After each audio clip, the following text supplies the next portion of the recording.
El doctor Alejandro era la cima de la medicina. Cirujano de renombre, su nombre era sinónimo de éxito y de curas milagrosas, siempre al alcance de quienes podían pagar sus honorarios. Sus días transcurrían entre quirófanos de vanguardia y consultas donde la élite social buscaba su experticia. Su vida era una sinfonía de perfección, un penthouse con vistas a la ciudad, un coche deportivo que ronroneaba con potencia, cenas en los restaurantes más exclusivos. Había construido un muro de acero entre su mundo y el de aquellos a quienes solo conocía a través de expedientes médicos, vidas que pasaban por sus manos, pero cuyas realidades nunca tocaban la suya. La compasión era una habilidad profesional, no una emoción personal. Un martes por la tarde, un nuevo paciente apareció en su agenda. No era una cita programada por sus asistentes habituales. Su nombre era Mateo, un hombre de mediana edad con un rostro curtido por el sol y el cansancio, y unos ojos que reflejaban una profunda melancolía. Mateo no tenía seguro médico, y sus pocas monedas apenas cubrían la tarifa mínima de la clínica benéfica anexa al hospital donde Alejandro era una figura imponente. Su condición era seria, una enfermedad crónica que requería atención constante y medicamentos costosos. Durante la consulta, Mateo apenas hablaba. Su voz era un susurro de resignación y sus respuestas se limitaban a monosílabos. La preocupación no era por su enfermedad, sino por el costo que implicaría y la carga que sería para su pequeña familia. El doctor Alejandro, acostumbrado a pacientes preocupados por la privacidad de su enfermedad, encontró la aparente indiferencia de Mateo extraña, casi irritante. Terminó la consulta, recetó lo necesario con la frialdad de un robot y despidió a Mateo con una instrucción para que contactara a la administración del hospital para ver las opciones de ayuda económica. Lo siguiente era el siguiente paciente, una señora adinerada con una queja menor. Pero ese día algo fue diferente. Mientras Mateo salía de la oficina, su silueta encorvada y el peso de su paso resonaron en la mente del doctor. La imagen de sus ojos, no de dolor físico sino de un dolor más profundo y existencial, se clavó en él. Una curiosidad inusual, casi un impulso, se apoderó de Alejandro. Canceló su siguiente cita, algo inaudito en su carrera, y salió de la clínica, manteniendo una distancia prudencial. Quería saber dónde iría Mateo, qué haría un hombre que parecía haber perdido toda esperanza.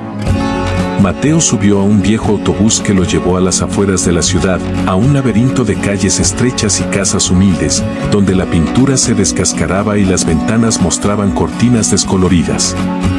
El doctor Alejandro, sintiendo una punzada de incomodidad y ajenidad, aparcó su coche de lujo a unas cuadras de distancia, ocultándolo entre vehículos viejos. Siguió a Mateo a pie, adentrándose en un mundo que solo había visto en reportajes televisivos sobre la pobreza. El aire era diferente, cargado con olores a comida casera, humedad y esperanza tenue. Mateo se detuvo frente a una casa pequeña y desgastada, con un jardín minúsculo donde brotaban unas pocas flores silvestres. Abrió la puerta y entró. Alejandro esperó, su corazón latiendo con una mezcla de intriga y una emoción desconocida. Pronto, la luz de la casa se encendió, y a través de una ventana empañada, el doctor pudo ver sombras en movimiento. La curiosidad se transformó en una necesidad imperiosa de ver más. Se acercó sigilosamente, como un ladrón en la noche, hasta la ventana de la cocina. Lo que vio a través del cristal era una escena que destrozó el muro que había construido a su alrededor. Mateo no estaba solo. Sentados alrededor de una pequeña mesa de madera, apenas iluminada por una bombilla tenue, estaban una mujer joven y dos niños pequeños, un niño y una niña, no mayores de 5 y 7 años. La mujer, que debía ser su esposa, tenía una mirada agotada pero llena de amor mientras observaba a Mateo. Sobre la mesa, el doctor Alejandro esperaba ver una cena modesta, pero lo que había era mucho menos. No había carne, ni verduras frescas, ni siquiera un plato de pasta sustancioso. En el centro de la mesa, había una olla humeante. Mateo sirvió en 4 platos lo que parecía ser una simple sopa de agua con unas cuantas patatas y cebollas flotando. Era una cena de mera subsistencia, preparada con los escasos recursos de una familia que luchaba cada día por no desaparecer. Los niños, a pesar de la humildad del plato, comían con un apetito que solo el hambre puede dictar, pero con una alegría que a Alejandro le pareció imposible en esas circunstancias. Reían, contaban sus anécdotas del día, sus voces infantiles llenando la pequeña habitación con una calidez que el frío de la pobreza no podía apagar. Mateo, con una sonrisa cansada pero genuina, miraba a sus hijos, su mirada llena de un amor inmenso, un amor que superaba cualquier enfermedad, cualquier dificultad económica. En sus ojos, Alejandro no vio resignación en ese momento, sino una fuerza inquebrantable, la fuerza de un padre que protege y nutre lo más preciado que tiene. Vio el sacrificio silencioso, la preocupación diaria que no se quejaba, el amor que era el verdadero alimento en esa mesa. Y entonces, el doctor Alejandro sintió como algo dentro de él se quebraba. Las lágrimas cálidas e incontrolables, comenzaron a rodar por sus mejillas, una cascada que llevaba años contenida. No eran lágrimas de lástima, sino de una profunda vergüenza y una revelación dolorosa.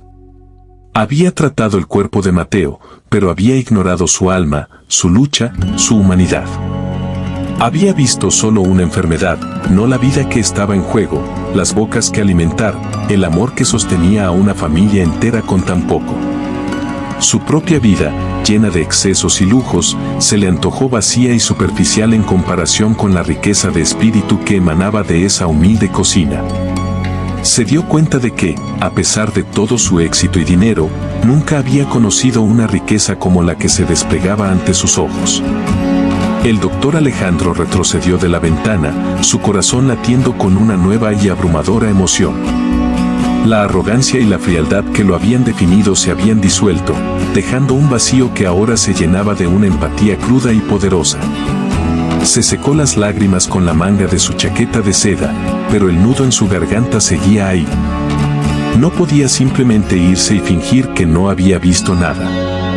Regresó a su coche, no para volver a su penthouse, sino para pensar, para replantearse toda su existencia. La imagen de Mateo sirviendo esa sopa de patatas a sus hijos, con esa sonrisa de amor inquebrantable, se grabó en su memoria. Esa noche, el doctor Alejandro no cenó en un restaurante elegante. Compró pan, leche y algunas frutas, y las llevó a la puerta de la casa de Mateo, dejándolas discretamente antes de desaparecer en la oscuridad. Sabía que ese era solo un primer paso, una pequeña enmienda. Al día siguiente, Mateo recibiría una llamada de la administración del hospital. Su tratamiento sería completamente cubierto y una beca anónima garantizaría el futuro educativo de sus hijos. El doctor Alejandro no buscaba agradecimiento ni reconocimiento. Lo único que quería era ser un poco más humano. Esa noche, el cirujano de renombre aprendió la lección más valiosa de su vida, una lección que ninguna universidad o libro de medicina pudo enseñarle. El verdadero valor de la vida no se mide en bienes materiales o en el costo de una consulta, sino en la profundidad del amor, el sacrificio y la bondad que somos capaces de dar, incluso cuando no tenemos casi nada. Y en ese acto de ver, de comprender la realidad de Mateo, el doctor Alejandro finalmente se convirtió en un médico no solo de cuerpos, sino también de almas.